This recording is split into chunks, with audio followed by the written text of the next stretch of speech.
no compromise. Unga side liyo, enga side liyo. It's a GT promise. GT Holidays, South India's #1 travel brand. என் நெஞ்சில் கொடியிருக்கும். அந்த காலத்துல அந்தி கடையெல்லாம் நாகப்பட்டினத்துல இருக்கும்னு கேள்விப்பட்டிருக்கிறேன். மீன் பிடிக்கிற தொழில், மத்த தொழில்கள், இந்த விவசாயம், எந்த பக்கம் திரும்பினாலும் எப்படி பார்த்தாலும் உழைக்கிற மக்கள் இருக்கிற ஊர் தான் நம்ம நாகப்பட்டினம் ஊர்.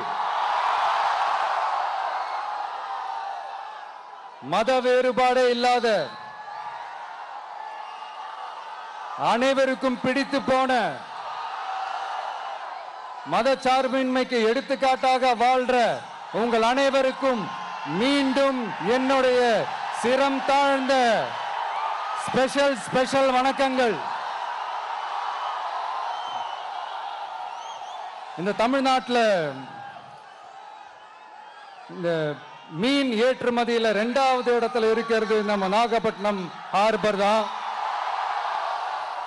ஆனா அங்க நவீன வசதிகளோட இந்த மீன் பதப்படுத்துற இந்த மாடர்ன் தொழிற்சாலைகள்லாம் இல்லை. அது மட்டும் இல்ல, இந்த அடிப்படை வசதிகள் கொண்ட இந்த வீடுகள்லாம் இல்லாம ரொம்ப அதிகமா இந்த குடிசை பகுதிகள் இருக்கிற ஊரும் நம்ம நாகப்பட்டினம் ஊரு தான்.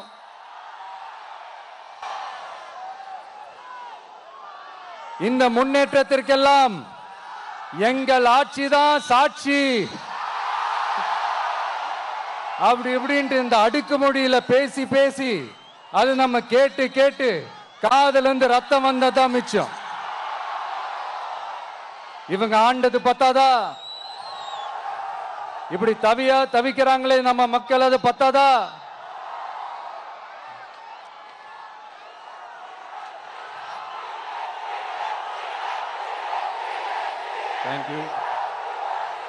தேங்க்யூ. இந்த இலங்கை கடற்படையால நம்ம மீனவர்கள் தாக்கப்படுறதையும், அதுக்கான காரணத்தை பத்தியும் அதுக்கான தீர்வை பத்தியும் நான் மதுரை மாநாட்டிலே நான் பேசியிருந்தேன். அது ஒரு தப்பா? மீனவர்களுக்காக குரல் கொடுக்கறதும் அவங்களோட நிக்கிறதும் நம்மளுடைய கடமை, நம்மளுடைய உரிமை. நான் என்ன இன்னைக்கு நேத்தாங்க அவங்களுக்காக குரல் கொடுக்கிறேன். இதே நாகப்பட்டினத்துல 14 வருஷத்துக்கு முன்னாடி 2011 February 22 இதே நம்ம மீனவர்கள் தாக்கப்பட்டதை கண்டிச்சு ஒரு பொதுக்கூட்டம் ஒண்ணு நடத்தணும் இல்லையா? இந்த விஜய் களத்துக்கு வர்றது ஒண்ணு புதுசு இல்ல கண்ணா. எப்போ வந்தாச்சு. என்ன ஒண்ணு, முன்னாடிலாம் விஜய் மக்கள் இயக்கம் என்ற அந்த இயக்கமா நிற்போம். இப்ப தமிழக வெற்றி கழகம் என்ற அந்த ஒரு அரசியல் இயக்கமா நிக்கிறோம். அவ்வளவுதான் வித்தியாசம்.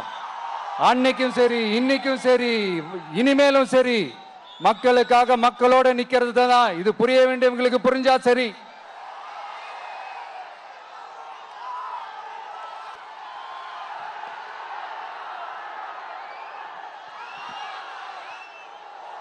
மீனவர்களுக்காக குரல் கொடுக்கிற இதே சமயத்துல நம்ம தொப்புள் கொடி உறவுகளான ஈழத் தமிழர்கள், அவங்க இலங்கையில் இருந்தாலும் உலகத்துல எந்த மூலையில இருந்தாலும் மீனவர்களோட உயிர் எந்த அளவுக்கு முக்கியமோ அந்த அளவுக்கு ஈழத் தமிழர்களோட அவங்களுடைய கனவுகளும் அவங்களுடைய வாழ்க்கையும் நமக்கு ரொம்ப ரொம்ப முக்கியம். நம்ம மீனவர்கள் படுற இந்த கஷ்டத்தை எல்லாம் பார்த்து ஒரு பெருசா ஒரு கடிதம் ஒண்ணு எழுதிட்டு அதுக்கப்புறம் கப்சிப்னு சைலண்டா போறதுக்கு நாம ஒண்ணு இந்த கபட நாடக திமுக அரசும் கிடையாது. மத்த மீனவர்கள்னா இந்திய மீனவர்கள், நம்ம மீனவர்கள்னா தமிழக மீனவர்கள். இப்படி பிரிச்சு பார்த்து பேசுறதுக்கு நாம ஒண்ணு பாசிச பாஜக அரசும் கிடையாது. நிரந்தரமான தீர்வு, நிரந்தரமான ஒரு இந்த ப்ராப்ளத்தை சால்வ் பண்றது தான் நம்மளுடைய ஒரு முக்கியமான ஒரு அஜெண்டாவே. சரி, இப்ப நம்ம நாகப்பட்டினம் ஏரியாவுக்கு வருவோம்.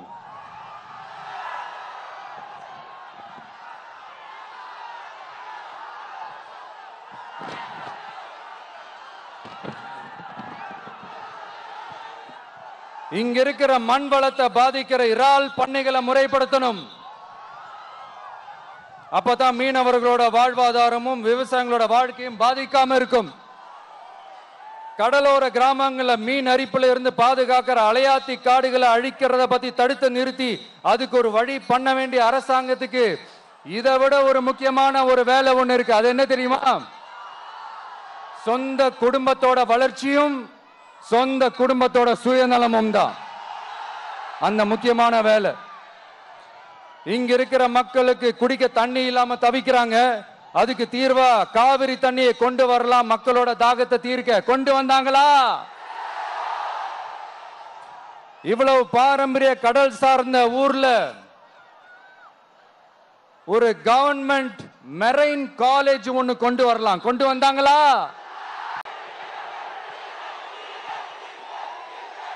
தேங்க்யூ நண்பா.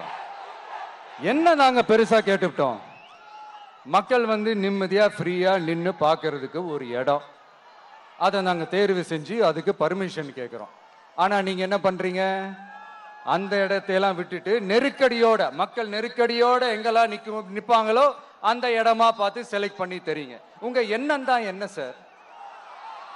நான் அவங்கள பார்க்க கூடாது, அவங்களோட பேசக்கூடாது, அவங்க குறைகளை கேட்க கூடாது, அவங்களுக்காக குரல் கொடுக்க கூடாது. என்னதான் சார் உங்க எண்ணம்? சரிங்க சார், ஒரு அரசியல் தலைவன் அப்படின்றதெல்லாம் மறந்துருங்க. ஒரு சாதாரண ஒரு தமிழ்நாட்டு மண்ணோட ஒரு மகனா, ஒரு நம்ம தமிழ் மக்களோட ஒரு சொந்தக்காரனா, என் மக்களை, என் குடும்பத்தை, என் சொந்தங்களை நான் பார்க்க போனா என்ன பண்ணுவீங்க? அப்பவும் தடை போடுவீங்களா? வேணாம் சார். இந்த அடுக்குமுறை, இந்த அராஜக அரசியல்லாம் வேணாம் சார். நாம ஒண்ணு இங்க தனியால் இல்லைங்க சார். மாபெரும் மக்கள் சக்தியோட பிரதிநிதிங்க சார். மாபெரும் பெண்கள் சக்தியோட சகோதரன் சார். மாபெரும் இளைஞர் இயக்கமா இருக்கிறோம் சார். மறுபடியும் சொல்றேன், 2026ல ரெண்டு பேருக்கு நடுவுல தான் போட்டியே.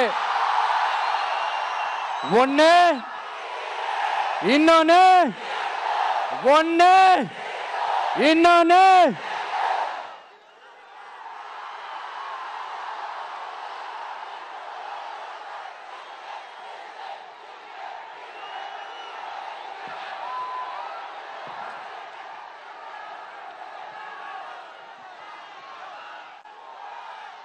இந்த பூச்சாண்டி வேலையெல்லாம் காட்டுறதை விட்டுட்டு தில்லா கெத்தா நேர்மையா எலெக்ஷனை சந்திக்க வாங்க சார்.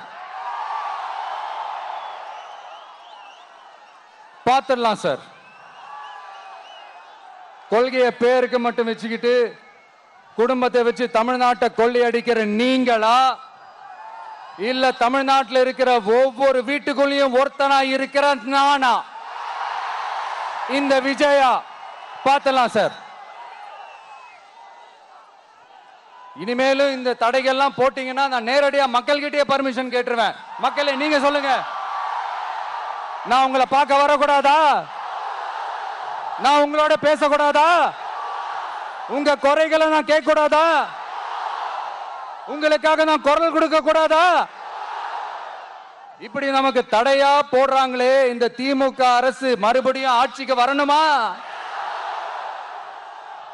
உங்க நல்லதுக்காக நம்ம உங்க டிவிக்கு ஆட்சி அமையணுமா? சத்தமா சத்தமா கேட்டுச்சா மை டியர்?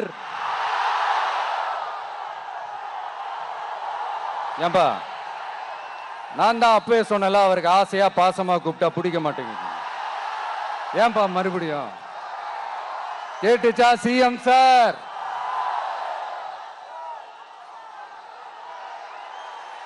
இந்த போர் முழக்கம் உங்களை ஒரு நிமிஷம் கூட தூங்க விடாது, துரத்திக்கிட்டே வரும். கான்பிடென்டா இருங்க, நல்லதே நடக்கும், வெற்றி நிச்சயம். மீண்டும் சந்திக்கும் வரை நன்றி, வணக்கம். ஆஹா, no compromise. உங்க சைடுலயும் எங்க சைடுலயும். It's a GT promise. GT Holidays, South India's #1 travel brand.